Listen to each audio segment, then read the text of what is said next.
Folks, welcome to Napa Valley, and we are here at the Robert Biale Vineyards, continuing an oral history of the original family winemakers of Napa Valley, and we're joined today by one of the owners, primary owners of the Biale Vineyards and Biale Wine, Dave Pramuk. Welcome to the Jake Feinberg Show. Hi, Jake. Nice to see you. It's good to see you, man. As I continue on this oral history, I've been thinking about it. I wanted to ask you, when you talk to the world, what is the most important thing about the original families, going back to when you were a kid, that you want the world to know about as it relates? Why is it so important? Yeah, there's this tremendous sense of heritage and tradition, legacy that's involved with these old families in Napa, like the Biales. There's a pride of ownership, kind of a pride of succession. In many cases, we're dealing with vineyards, that grandfathers planted, and there's a lot of just inherent value in old vineyards, just for all of us who love old wines, but then the families themselves, have this sense of ownership and legacy, and to help keep that going is really important, I think, in this day and age of fast-paced, progressive ownership and everything, and everybody moving on to the next thing and staking out a position, with this whole historic preservation idea. It's really gratifying, You use the word pride. This is important. Can you go back to some of the old tenants was your family as involved as Aldo was, or in the winemaking? No. I grew up in a medical family. My dad was a doctor at the huge state hospital here in Napa. It's on the south side when you drive into Napa, the city of Napa. In its heyday, the state hospital was like its own city. There was like thousands of people there. It's like 15,000 people and patients lived out there, and they had their own like manufacturing plants and dairy and like post office and everything. And Dad was one of hundreds of workers out there, and he was basically a psychiatric physician there. Wow. But he drank wine every day, and there's always wine on our table. And some days it was a beer, because his dad, my grandfather, was a brewer in Pennsylvania, and Dad liked beverages, spirits. He on special occasions he broke out cordials, as he called them, and we'd but not necessarily wine, though. I mean, he was not fine wine, but we were around wine, and of course, being born and raised in Napa, you just can't help but feel connected to the valley, but not as connected as, say, families, like farming families up valley. From like Rutherford, St. Helena, where they get into those like 100-year-old families, they've been growing grapes forever. The Biales were about my closest connection to vineyards in Napa, because they lived down the street. We went to the same church, we went to the same grammar school and high school, and so Bob and I basically grew up together. And he was like maybe a little window in what farming families are like, in those days. He would come into school in the morning. He'd already been up for a couple hours, with his dad and his brothers out there. Well, he learned that hard work could keep you healthy as well. But what did you find fascinating about the Biale family and how they took pride? Because, you guys, it didn't start to become it was really not the livelihood for his dad for a long time. No, yeah. Aldo had basically another job working for the city of Napa for years. And the ranching was like that family business. And they were all involved. Bob's brothers, they all worked in the vineyard every day. And like I said, it's kind of a like a little window into what the farming life was like. And I learned how to ride my bike right next to the vineyard, right around that neighborhood. And I can remember that vineyard being perfectly groomed. The manicured dirt. It was perfect. Perfectly shaped vines. They had a lot of pride of ownership. And I think maybe the overall impression was like a sense of work ethic. Now his family is incredibly hardworking and humble. It's so humble. humble. And modest. Yeah, it wasn't for glamour or money. It's more of a lifestyle of farming and ranching. It just requires a lot of dedication. How is your I asked Dorothy Rossi this. She gave me kind of a half answer, but she did acknowledge that her palate has changed since she started drinking wine back at Berkeley or thereabouts when she was in business school. Mm-hmm. How has the American palate changed in your mind, and how does Biale Winery address that? Interesting. You know what was all the rage when I first started getting into wine in the early 80s was White Zinfandel. I mean, it was an incredible phenomenon that was going on. And that was, the pink sweet stuff. And The beach stuff. yeah, it was just an incredible phenomenon of marketing that changed the wine business. That was maybe like a huge How did it? wave that was happening. Suddenly people were, going back to, well, at least they were opening a bottle of wine. And from a marketing standpoint, I thought it was funny. It wasn't in clear glass. You could see the pretty pink color. It was like a green bottle. And Sutter Home was almost successful despite itself. I think they might even admit that they hit it. Went too They far. went maybe. off the Yeah. bat. Yeah. And so that was a big surge that was going on then. And more and more, two key things that I saw happening in production and wine appreciation was the globalization. They were getting more and more access to wines from around the world, more awareness of French wines, French investments in Napa Valley, and then maybe more recently Italy and Spain are coming on, and we're just seeing more appreciation of wines from around the world.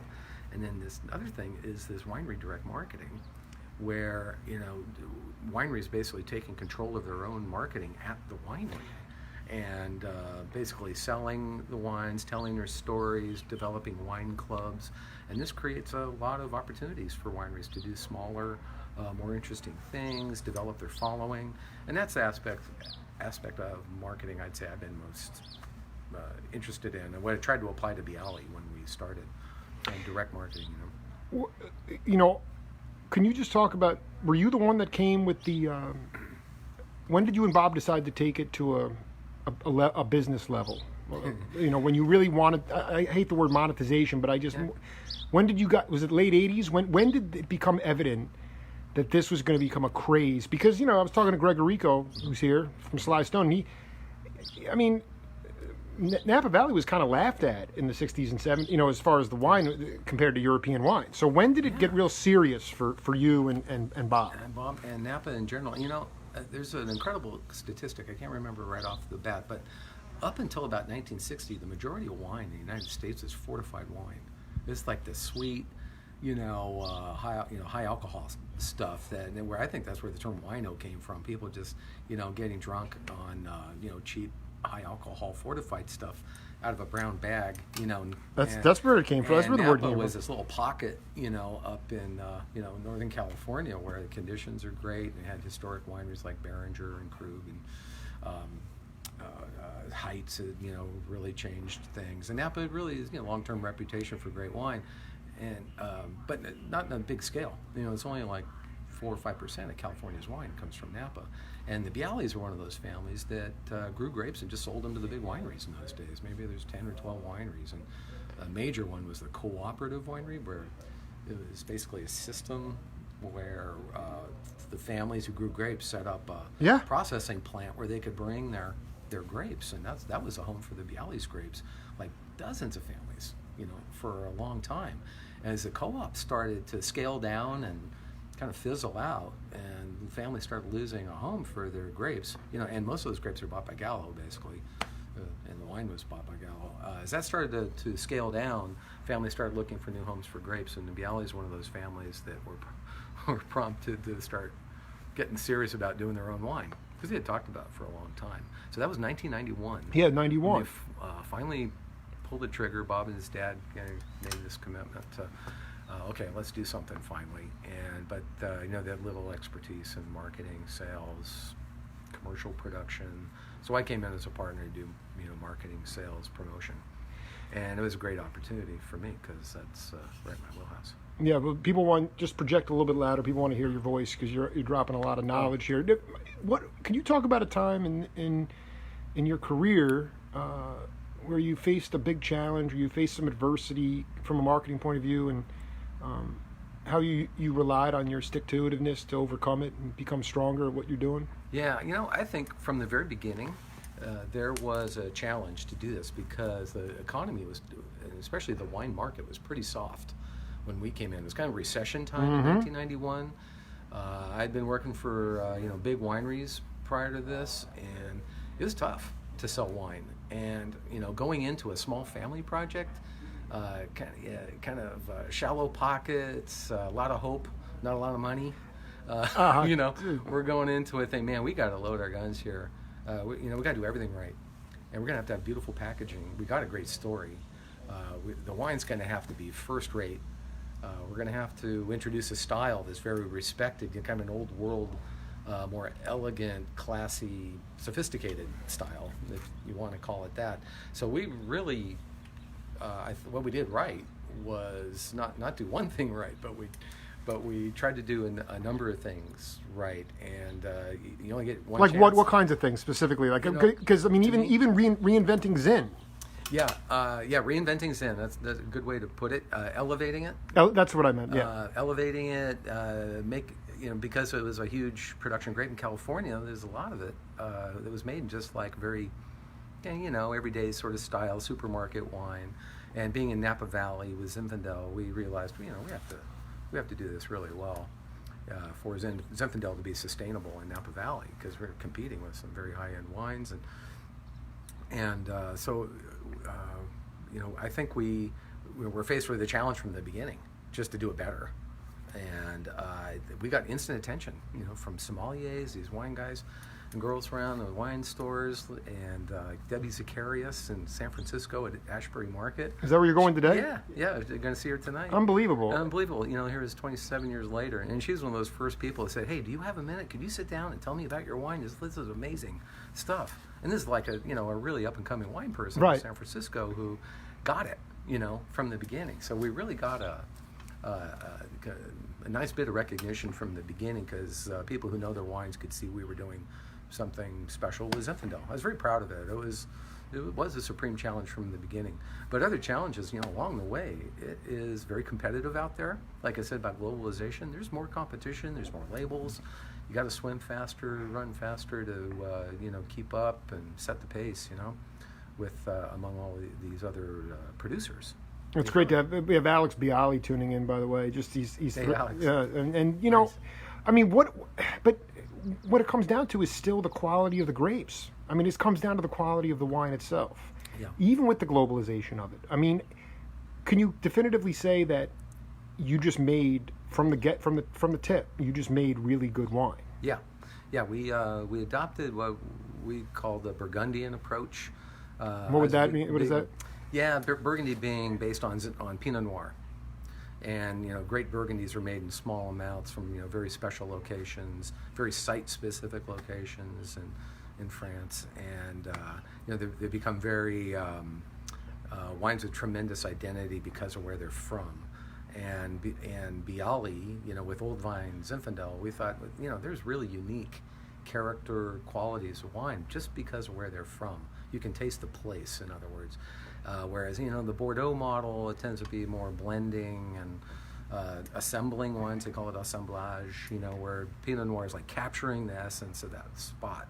And this is what we tried to do with Zinfandel from the beginning. Wow. And what that involves really is like less handling, less blending. It's a little bit of capturing, like lightning in the bottle in a way. It's like, okay, there's the taste of that place. And you can't mess with it too much. So less handling, and then the aging is less important. Long aging is less important, but the selection of barrels is really important at this level, because if you do it right, you match a barrel to a vineyard, and you get this, we call it that ghost in the wine. It's like there's a beautiful presence of spice, kind of toastiness in the wine. Wow. That kind of underneath the fruit, and our hunch to do it that way was right. And I think that was one of the things that the so-called experts were tasting when they started trying Biale wines, is, wow, there's a new protocol or a new style influencing Zinfandel here. And that was, I think, a really good hunch that we played, that we've stuck with the whole time. And people really appreciate that. Less oak, but better oak, I guess, yeah. What do you think? When did critics, like super critics, come into the mold? Where, like, I mean, have you been able to? When I interviewed Anthony Trouchard, the elder, he sort of, tongue in cheek said, "I said, what needs to change?" He goes, "We need new critics," because for a long time it was just the grower. Yeah. It was based on taste and feel and smell. But now you have all this. How have you kept it how have you been able to circumvent sort of the going pop or niche, and being able to stay within the confines of the lineage of the Biale of the Zin? Because it's hard. Interesting subject. Yeah, there's critics have been so powerful, and the power of the score has been so influential in how your wine sells, how it's priced. That's all it is. People, and it's kind of a troubling aspect of marketing. And from the beginning, I started writing newsletters, telling our story, and having faith that the story, the wine itself, the impression that you get from the packaging, kind of that aura of the brand, would sustain itself rather than just relying on scores or comments from critics. So, we got good comments from the beginning, and in publications, some postings, but we always stuck to our guns. We weren't going to put scores in the newsletter. Scores, that our like fans like a rating kind of system, right? And, none of that. Yeah, and people these days, people have such easy access to scores on the phone and online. It's just so easy to find out information. But our marketing, we've stuck with publishing our newsletters and repeating and introducing new stories, giving what we think are very honest descriptions of the wines, the historic backgrounds of the vineyards, the family stories, and just having faith that that customers will gravitate to that and not just to a number. But we've had our share of good scores over the years, and there was a breakout in 1994 vintage came out in '96. We made the Wine Spectator Top 100. I think was it number 38 or 39 or something, and that got us a lot of it. It did get us a lot of exposure. We never really, Well, you didn't get it. You didn't bragged get about you didn't that, get addicted talked to the tried to avoid it. the quantitative stuff. Yeah. What was the closest? Has anybody ever come to Bob, like Johnny Miller, the old golfer, used to come to Dorothy Rossi's mother and pester her and say, "I want to buy a few acres of his land, please," and she'd fend him off. I mean, could you talk about a story of the Biales fending off corporate America or anybody coming in to try to take I mean, there's I think my favorite one of my favorite moments was Aldo and asking him about the old days, and him resisting this temptation to plant Chardonnay or Cabernet, and he told me one day, he said, my dad planted Zinfandel. I like Zinfandel. I'm sticking with Zinfandel. And it was just almost that sense of, again, of, I don't know, pride, family legacy, and a little stubbornness mixed in. And he as a farmer, he liked working with Zinfandel too, because it's a practical thing. Just the way he learned how to. Do you get solicited for the land though? Oh, I'm sure. That's not really your not my. Yeah, you're marketing, but I mean, I just want the audience to know what it's like, because, I'm driving, pick up Greg in Petaluma, coming back here, and there's vineyards as far as the eye can see, and I'm thinking to myself, but there's not that many original family wineries left. Am I right about that? They're sprinkled out there. They are. Dig down, the Napa. We're part of the Napa Valley Vintners. It's an association of wineries in Napa Valley. There's also a growers association. There's two. You got the growers and you got the vintners. Right. For a long time, it was the growers selling their grapes to the Viticology. Vintners. Right. Right. And that's sort of right. And the vintners know that 90% of the Napa Valley is still family owned. That there is maybe a misperception. There is. That it's all corporate. That it's all dominated by whatever faceless companies, but when you really dig into it, it's a big patchwork quilt of all these still family vineyards, and many of them go back 100 years. You go up in St. Helena, the Rosa family comes to mind. They've been around a long time, third generation, fourth generation now of growers who are working the same land the whole time. There's a lot of those. That's fast. Is it different in Sonoma, or is Napa an outlier, or is it kind of all still families are hanging I out? think Napa and Sonoma have a lot in common that way. That combined, maybe they're 10% of California, and there's still there's a lot of old legacy names over there. Sebastiani's and so on. That they've been farming a long time, and it's like a big community of growers, more than just like amalgamation of big companies. So, I went to an event the other night in Santa Rosa, and the room was just full of people who were grower farmers, hands-on winemakers. It makes me proud. There's Well, still everyone a you sent me small- to is they have a degree in chemistry or some sort of I mean, everybody is deeply committed to the soil and the earth and the product and the cultivation of it. It's not a bottom line thing, even though we all have to sing for our supper. So before I let you go, what is Dave Pramuk's your concept of leadership, and what are the strongest qualities of leadership at Biale? Oh, it's definitely leading by example, for sure. I think sharing your passion and optimism and just kind of dedication to your mission, and I think our employees feed off of that. Our associates in the wine business with other wineries see it. I travel around the country and I get tremendous feedback from our supporting accounts and distributors. They perceive Biale as really something special, and they identify it with families. And I think that they see the work ethic, and I get a lot of nice compliments about, I can see you're so passionate, enthusiastic about what you do, and to a large extent, that is sales. It's like this infectious kind of enthusiasm thing, and I can't help but get excited about what we do, because I think what we're doing is really quality and spot on, and I'm just happy to share it with people. Could you just talk about the wine that we're partaking in right now? Yes, the classic. Yeah, the black chicken. Black chicken. Please give the background of that story for the audience. Oh wow. Okay. So I first heard the story when we started Biale. We're sitting around in the back patio or the porch at Aldo and Clementina's home, which is not far from here. And here I'm coming out of direct sales at wineries. I was actively employed at wineries doing direct sales, telling stories basically, and I also have a little background in newspaper business, and always looking for stories. I didn't know that. Yeah, and I love it. And here comes Aldo Biale out of the blue, telling stories about the old days.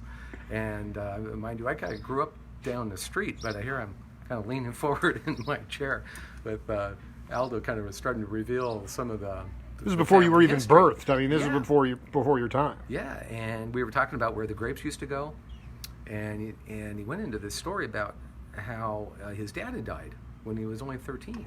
So it was 1942, and Pietro Biale died in a tragic accident in Napa where several men were killed in a rock quarry explosion.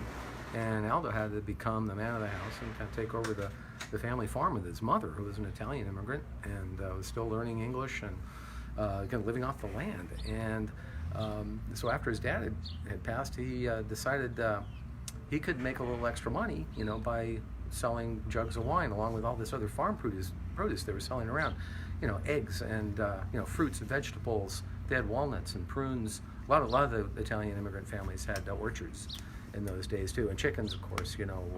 That's a source of food and income right there. So anyway, he started delivering jugs around with the egg deliveries. Sure. And then because I thought they would at first he would just sort of give people a jug of the black chicken, or they would call up and say, Aldo, I need 6 eggs and a black chicken. There was probably some bartering going Yeah, on right. in those days too, trading this for that.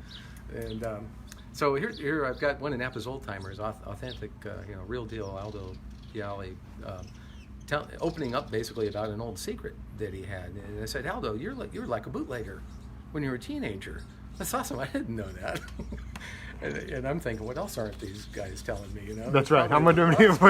And he said, yeah, and a catch was that our home phone was the party line. And I go, oh, I remember the party line. That's where people could listen in to each other, just like in the same part of town. You could pick up a phone and just listen for fun to get the scoop on what the neighbors are doing. And he said that made it really hard to get orders because you might get in trouble. People could hear that you had illegal wine going on. And so he said we had a password or a code name for when you called the house on the party line. You would refer to the jug of wine as a black chicken. And I was stunned. I mean, I'm just speechless. I almost fell out of my chair. Are you kidding me? You had a code name for your Did Bob know the story? Wine? Did Bob even know? He did, but sometimes families might be too close to something. I get it. I get it. And but me being kind of like this marketing, story-driven type of guy, I said, Aldo, that's the best story I've ever heard in Napa Valley about the authentic old days of what it was really like. People are living off the land. You make a couple extra bucks. You deliver it to Black Chicken with your eggs. And I said, we've got to do a wine called Black Chicken one day, because that's just a great name and story. I wonder if the trademark's available. And then I started to worry later. I wonder if we would get in trouble about it or something. We kind of. Aldo was worried about back taxes. Yeah, I think he was a little concerned about, a secret coming out. And he's very proud of the fact that it was a pretty tightly kept little circle, Sure. secret. So I did a trademark search. It was available, and we launched Black Chicken in 1990. It was 1999 vintage, or 2000. It took off, and we could see we had a winner on our hands, and that's still our, it's become our classic Biale. Is the Black Chicken from the, our vineyards right here, around the winery and at the Biale house. I love the fact that it's a story, and it's very highly respected in the sommelier community, among wine experts and stores around the country. It's kind of we created a little American classic there, and it's pretty cool.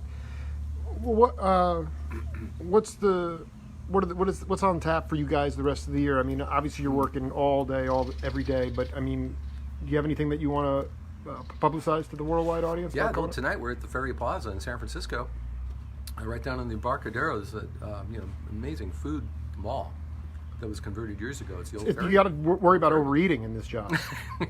You told me that. Yeah. That's a challenge. That's a definite challenge, and because we're surrounded by great food all the time. And there's a beautiful wine store within the Ferry building, and they occasionally do like featured wineries, and tonight's Biale night.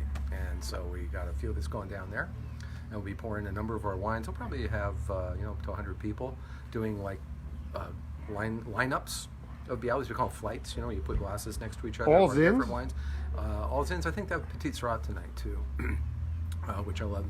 That's another grape that we're working on that we're having great success with. Wow. And they'll be comparing Biales tonight at the Ferry Plaza, and then I'll be going out to Virginia. I just got back from Florida from doing the American Fine Wine Competition. You're not driving to awards. Florida, right? I mean, you're right. You're not driving across the country to Florida, right?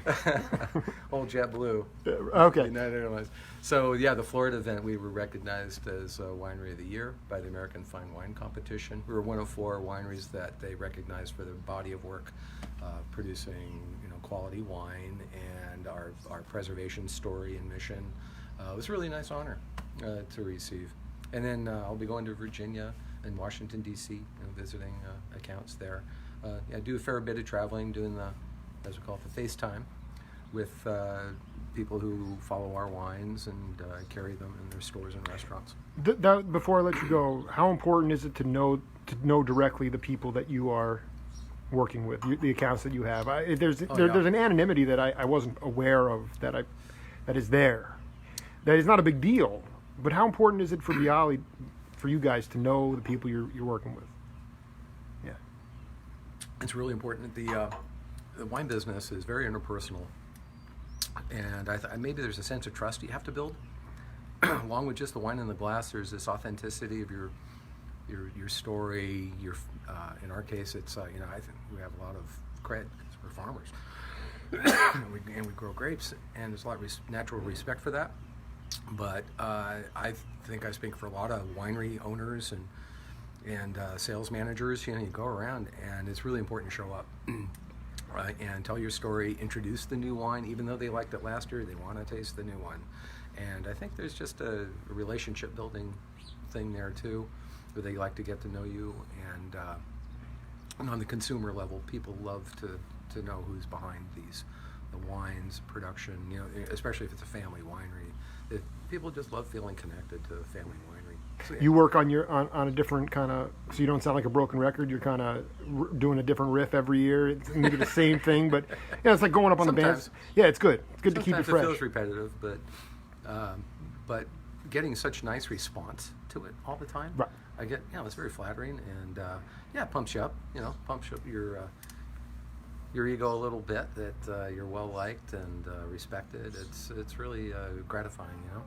Well, I just want to say, Dave Pramuk, thank you to you for opening the gates to me, allowing me to go around and introducing me to some of the original families that have been cultivating on this land for a long time. And much love to you and the entire Biale operation. Thanks for being part of the program. Oh, thanks, Jake. It's a great project and important work.